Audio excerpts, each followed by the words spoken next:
the place that made these refused to make them for me. Oh, really? Yes. What? Oh, No. The liberal host of The View just pushed a whole victim story that turned out to be a hoax, and it's backfiring spectacularly.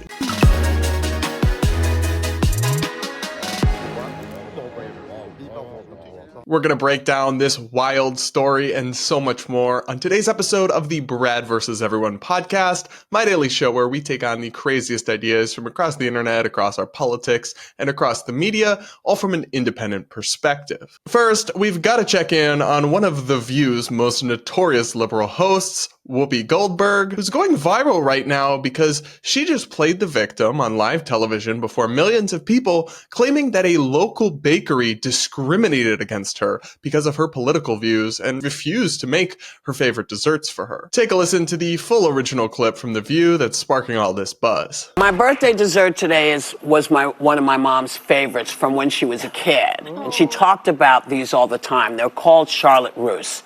And it's a sponge cake with whipped cream and a cherry on top. Now, I should tell you, Charlotte Russe has no political leanings. And the place that made these refused to make them for me. oh, really? Yes. What? Oh, No. Let me explain. They said that their ovens had gone down, all kinds of stuff, but folks went and got them anyway, which is why I'm not telling you who made them. But can't be because I'm a woman, but perhaps they did not like my politics. Yeah. But that's okay, because you know what? Listen, this is my mother's celebration. Yeah, Pick these up and celebrate with me and my mom.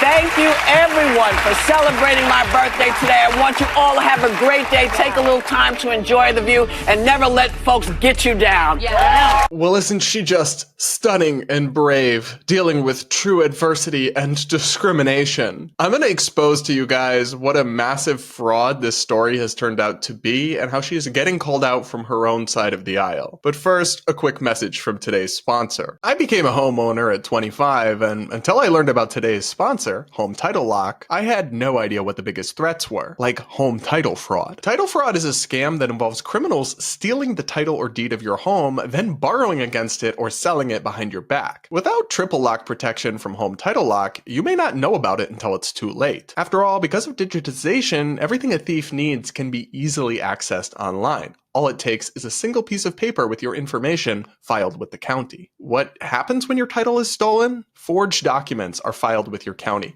transferring your title out of your name and leaving your home vulnerable to fraudulent sales or mortgages. This is why you need Home Title Lock's triple lock protection. They offer 24/7 monitoring to detect any changes and urgent alerts. Plus, if you are a victim of title fraud, their US-based team works with lawyers and experts to get your title restored. Even responsible safeguards like homeowners insurance, identity protection, and home security services don't matter if you don't protect your title. Home Title Lock wraps a virtual barrier around your home, an essential layer of security to protect your most valuable asset. You can sign up today at hometitlelock.com/Brad and use code BRAD30 for 30 days of protection for free and a comprehensive title history report to make sure you're not already a victim. Check out hometitlelock.com/Brad or use the link in the description. Now guys, before the break, you heard Whoopi's victim story that she supposedly tried to get her favorite desserts from this local bakery, which she didn't name, but it's obviously identifiable and was quickly identified online as Holterman's Bakery, a famous local business on Staten Island. And in her telling, she was discriminated against for her political views, which, by the way, I thought folks like Whoopi thought that was fine. They didn't know, which, to be clear, I don't support. If that's what happened, I would say, hey, that's wrong. Like, we should live in a society where, yeah, you might have the legal right to turn people away for their political views, but I don't think it's very tolerant or open-minded, and we should want businesses that all actually serve everyone, regardless of who they vote for or what they believe. But it turns out the whole story is bullshit. She wasn't turned away because of politics. They had a problem with their boiler. And then when Whoopi's team called back days later, the equipment situation had improved and they were able to complete the order. Here's a clip of local Staten Island politician Vito Falasana, a Republican, who stood alongside the owner of this store at a press conference and said this. Just a little background for those who know. They had a boiler here. Again, it's been here 145 years. They had a boiler that was 60 or 70 years old. And the first week in November, guess what? It went on the fritz. They had to be replaced. And the reputation of Holterman's is impeccable, so rather than commit to something they couldn't guarantee, they said we can't do it. And the person who besmirched and defamed them took that as an insult to her. Well, get over it. This family will be here for, God willing, another 145 years. And as Jill said, it's her family, it's the Staten Island community, it's the elected officials. And I hope if you're watching this across the country, go online and order something and we'll mail it to you. Now, thankfully, it actually seems that this business, Holterman's Bakery, is getting an outpouring of support with massive long lines of people lining up outside the store to show their support and tons of online orders coming in because they were just defamed and insulted and smeared by this huge celebrity with an adoring audience of millions based on a wild stretch that was never actually based in fact. Whoopi made a massive assumption and then just casually tossed it out there on live TV willy-nilly, which isn't really what journalists or political commentators even are supposed to do, at least not responsible ones. You know, Whoopi messed up because a Democratic state senator from her own side of the aisle called her out on live television. Take a listen. I think it was such a ridiculous thing to do, inserting herself into a conversation about a local business. And coming after a business, especially as a celebrity, can be incredibly dangerous. But the Staten Island community comes together. It was really self-serving, very self-centered.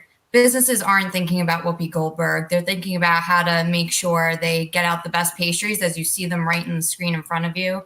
They were able to get them. So instead of focusing on something positive, she made it about herself. Yeah, it absolutely is. And listen, I'm a customer of Holterman's Bakery, and I always tell people, I'm a Democrat. I'm a normal Democrat. Holterman's never refused to serve me. They just had a broiler issue. They're a wonderful business, a wonderful family, and we're proud to have them here on Staten Island. And now you can see business is booming. But Whoopi doesn't seem to be taking any actual accountability, let alone apologizing or clearing the air. She's doubling down, as she did in this bizarre video released to Instagram. So there seems to be a lot of talk about the dessert I requested for my birthday show. I never mentioned the name of the bakery or the location. It does seem a little odd that when we called a few weeks before my birthday and we were told they couldn't process the order for my birthday because of an equipment failure, but somehow they were able to accept an order of a different 48 of the same dessert when somebody else called without using my name. But it's all okay, y'all, because I enjoyed my delicious dessert and I had a happy, sweet birthday. Nothing better than that. I think it's really disgraceful that she won't just admit she was wrong and apologize for running her mouth without the facts. I mean, she literally didn't even get it right. She said they had an issue with their oven when it was their boiler, which is not, in fact, the same thing. But I'm glad that Whoopi's getting called out for this gross, casual lie, and if anything, she'll be lucky to avoid a lawsuit over it. But the reason this story stood out to me is because of what it reminds us about celebrity and media culture and the perverse way they've turned victimhood into something of a form of social currency. It's like they value you more or view you as special or worthy of extra sympathy or support if you are somehow a victim. So what you then, the perverse result of that is that you have incredibly privileged multi-millionaire celebrities like Whoopi Goldberg twisting themselves into pretzels, finding ways to pretend to be a victim, even though they're actually one of the most privileged human beings to exist in the history of mankind. That's not healthy. That's not good. That's not a constructive incentive structure or ecosystem, but it's one that's dominant in so much of progressive social media echo chambers, mainstream media echo chambers, and just liberal elite culture more broadly. This story also shows what a exaggerated sense of self-importance folks like this have, as if Staten Island bakeries that are just working hard to keep the lights on and keep their employees employed are really worried about some daytime TV host's political views. They might know Whoopi from her acting career more so than her political views. And regardless, It's Staten Island, not rural Alabama. So even though the area she lives in may have gone for Trump, I'm sure she still interacts with liberal customers and clientele all the time. We've really got to fix whatever has gone wrong in our culture where people want to be victims. For a long time, we stigmatize victims, and in some contexts, we still do today. And that's really harmful and toxic because it prevents people from coming forward and being open and honest about their experiences and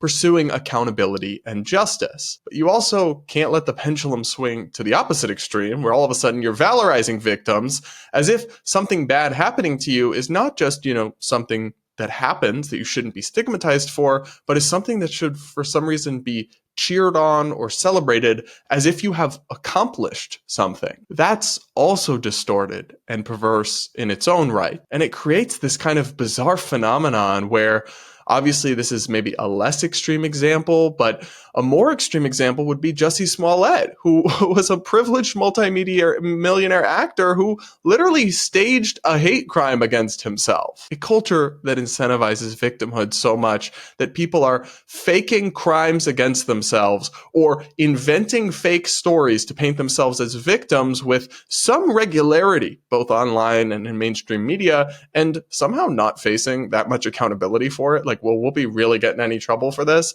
I doubt it. That's a broken culture. And that's far more concerning to me than any controversy over desserts. But what do you guys think? Let me know in the comments below, and do hit that like button while you're at it. Remember, I pick a few comments to respond to in every episode, and if you leave your comment with a super chat or a super thanks, I'll definitely respond to it on tomorrow's show. And now, it's time for Brad versus TikTok, my daily segment where I take on the craziest ideas from the Clock app. Pronoun of the day is slugs.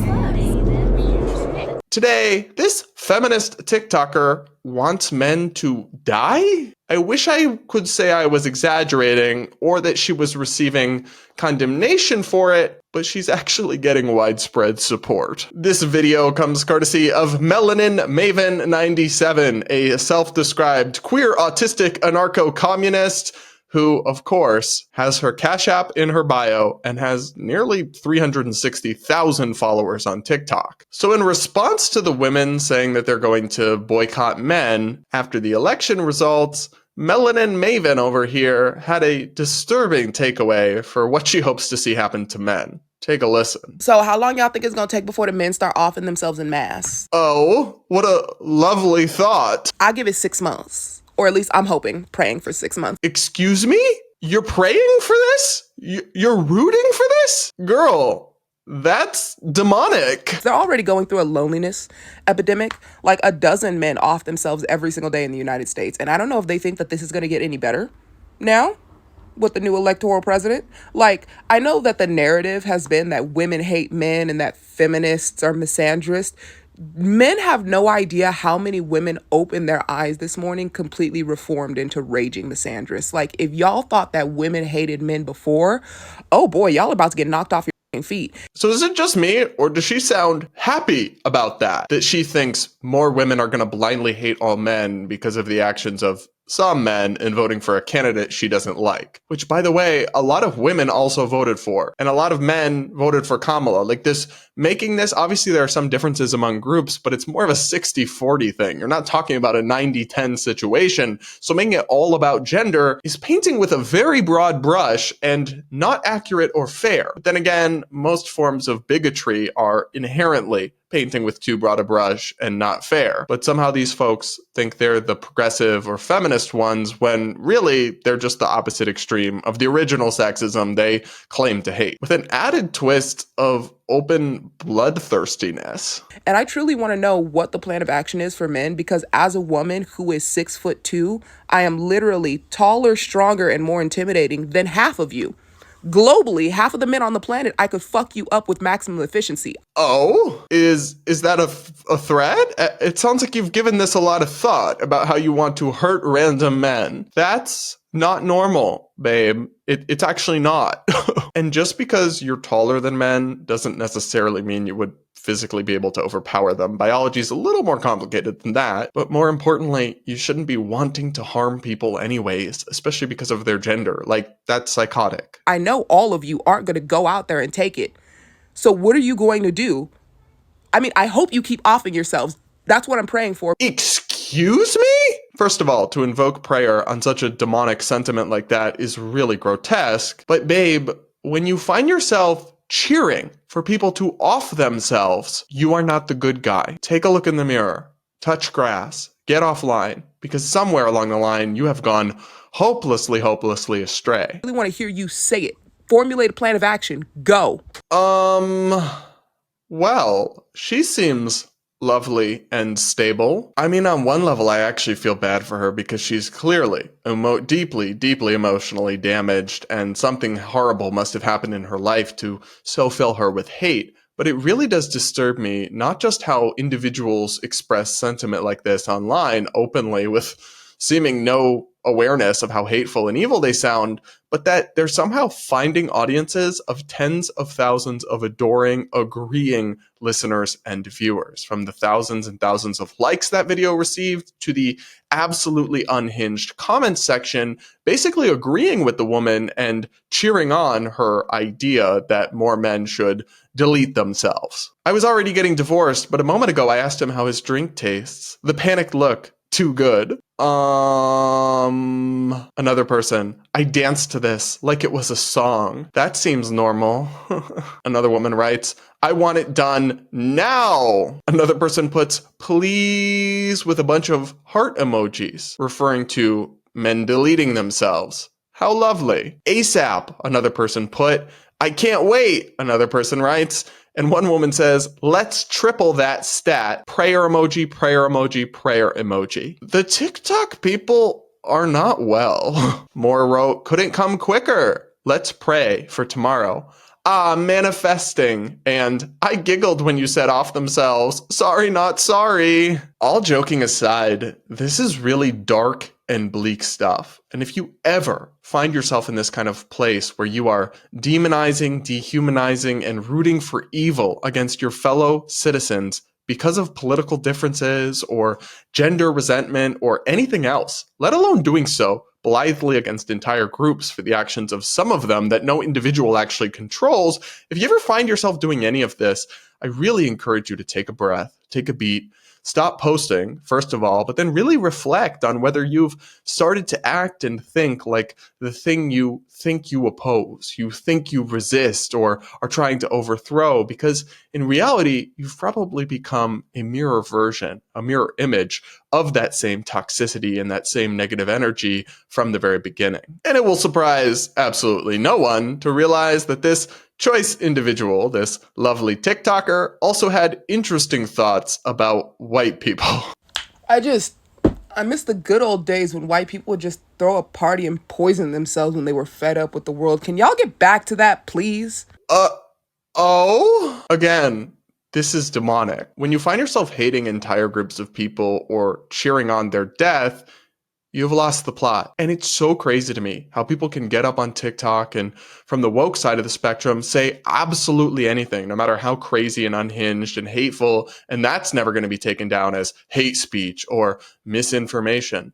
But God forbid I say like biological males shouldn't compete in women's sports. Boom, hate speech, strike, community guidelines violation. If TikTok didn't have double standards, they would not have any standards at all, okay? Again, this is why you should be careful what content your kids are consuming on TikTok, if you're even allowing them to use that app at all, because some corners of it truly are a dark and toxic place. But what do you guys think of this influencer, and how disturbing is it to you that she's actually finding an audience that agrees with her? Because there's always been crazy people saying crazy things, but the concerning thing is that somehow this hateful and bigoted message is actually resonating with thousands of people online. That's the part that really bothers me. What do you guys think? Let me know in the comments, and do hit that like button while you're at it. And now I'll wrap up today's show by reading a few of your comments from recent episodes. One person writes, first of all, Spensois is a schmuck. That's the TikToker who wished hurricanes on red states.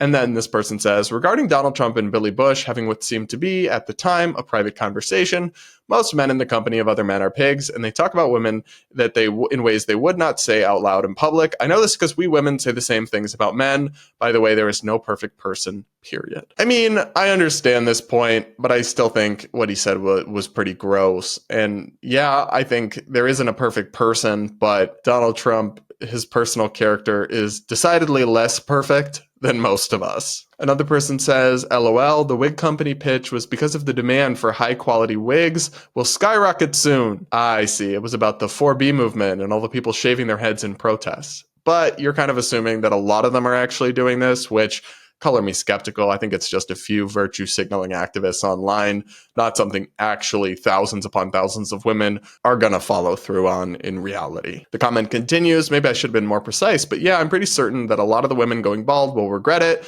Not now, not next week, but in 1 month, 2 months, yeah, I'm calling it. But of course, it was just a joke. I'm not starting a company or trying to create a new coin. Yeah, that's an interesting one. Will they regret it?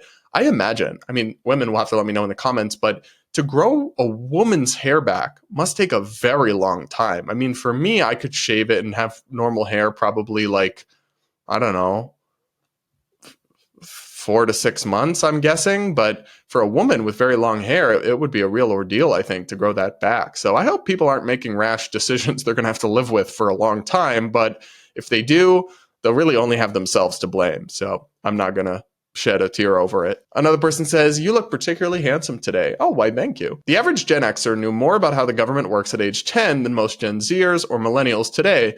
The reason is simple. Schoolhouse Rock. We were taught this stuff with our Saturday morning cartoons to catchy tunes. It was not slanted left or right. It was just how the government worked.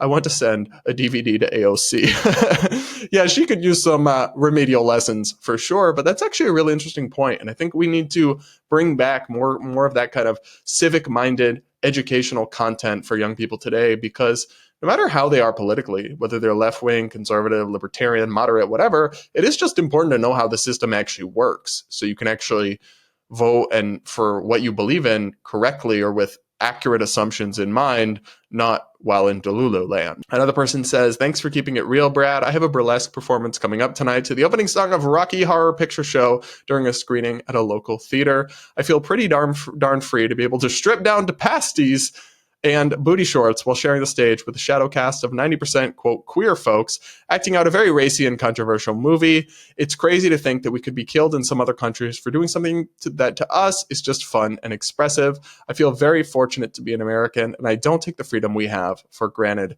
Well, good for you. And yeah, like as most Rocky Horror Picture showings are 18 up, I've never had any problem with people letting their freak flag fly in private and living their lives. And if anything, the wokest people who often want to undermine things like freedom of speech or freedom of expression are the ones who benefit from it the most and don't have it in other more repressive countries. So I'm glad that if that's what makes you happy, you're free to do it, and that you understand the value of that freedom and support it for others, which is the part that so many of our friends on the left aren't keeping up on. All right, everybody, that's it for this episode of the Brad vs. Everyone podcast. Thanks so much for tuning in. Please do make sure you're subscribed if you aren't yet. Do hit that like button before you go, and do comment with your thoughts. I do read the comments, and I pick a few to respond to in every episode. So if you leave your comment with a super chat or a super thanks, I'll definitely respond to it on tomorrow's show. And with that, we'll talk again tomorrow.